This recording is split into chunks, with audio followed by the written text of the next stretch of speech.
Ah ben moi j'ai téléchargé le chat, c'est le modèle de langage français, donc c'est la référence européenne, et il m'aide au quotidien comme un modèle de langage peut aider. Et donc tous ceux qui ont ChatGPT, etc., je vous conseille télécharger le chat.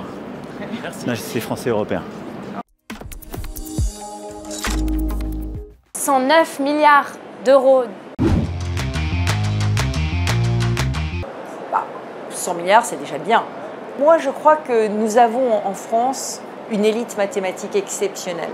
Et cette élite mathématique, elle est enviée par le monde entier. On est au niveau des Américains, des Russes. On a une très, très grande école mathématique. C'est celle-là qu'il faut qu'on préserve. C'est pas seulement 100 milliards pour la préserver, c'est aussi tout notre système éducatif qu'on doit booster. On a besoin de puissance de calcul et de centres de données. Et cette enveloppe va servir à investir dans ces centres de données. Nos enseignants sont en grève. Les syndicats des écoles maternelles et primaires ont manifesté ce mardi 11 février. Le cortège était au rectorat de Paris dans le 19e arrondissement. Ils protestent contre la nouvelle carte scolaire qui prévoit la suppression de 470 postes, dont 110 dans la capitale. Elle entraînerait une diminution de 177 classes.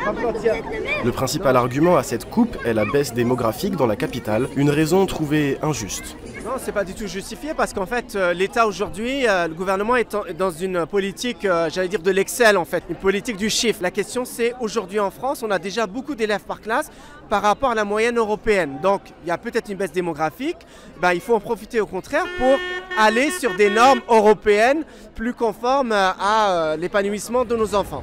L'autre changement est la fin du régime dérogatoire de décharge de direction. À la rentrée 2025, les directeurs devront donner cours en plus de gérer leur établissement, sauf si celui-ci compte plus de 12 classes. Tous ces changements, prévus pour septembre 2025, baisseront la qualité de l'enseignement public, favorisant les écoles privées, déjà très compétitives dans la capitale.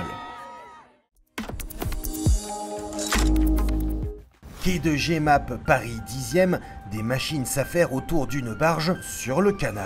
Que se passe-t-il? Tiens.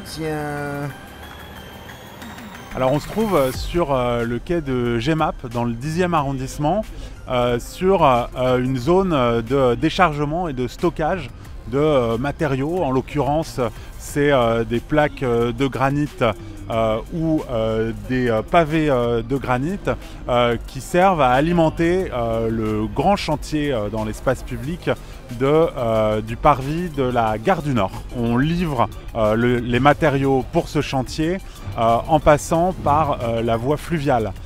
Et donc ça permet d'éviter le nombre de camions sur les routes, plus de 20 allers-retours de camions par journée. Donc ça libère les routes parisiennes et franciliennes, ça consomme moins de gaz à effet de serre et ensuite ça permet un approvisionnement plus rapide, plus régulier des chantiers. On sent que c'est quand même une solution d'avenir puisqu'on a la chance à Paris d'avoir le canal et la Seine qui nous permettent donc de transporter à moindre frais des grosses quantités de matériaux et ça permet en plus, plus on va multiplier ce genre de zones, de limiter en fait les trajets de camions du chantier à la zone de stockage.